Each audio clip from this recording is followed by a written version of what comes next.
It's May 20th at the Ozaukee County Jail. Joel Stryker walks in to report for what's supposed to be a 6-month stint.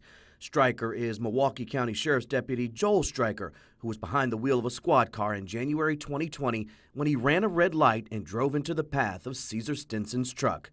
Stryker's light, prosecutors noted, had been red for at least 11 seconds. The crash killed Stinson, an attorney, husband, and father.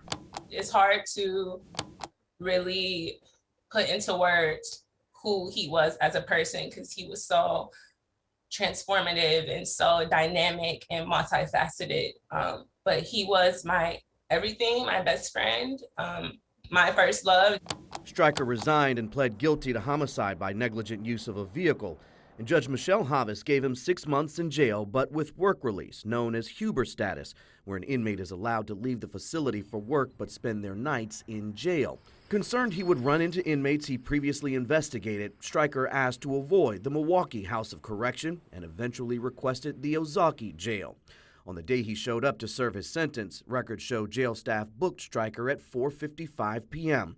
And new video from inside the jail shows a deputy fitting Stryker for a GPS monitor.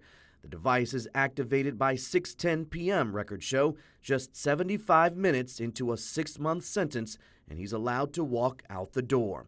Additional videos obtained by 12 News show the routine repeat once a week for 57 days. Stryker checks in with jail staff and walks back out the door, never spending a single night behind bars. The reality is this: we know that he was treated preferentially. Stunned to learn about the GPS, the Stinsons told their lawyer Mark Thompson. He wrote to the judge, "The convicted felon has made a farce of your sentence," and he asked for Stryker to serve his time for real. Justice should be fair.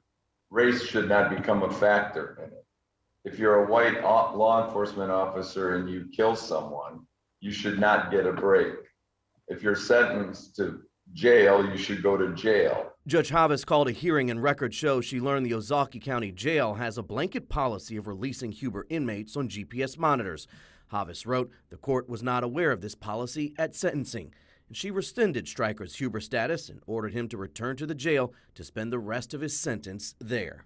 On July 23rd, Stryker was back at the jail and not expected to be released until November.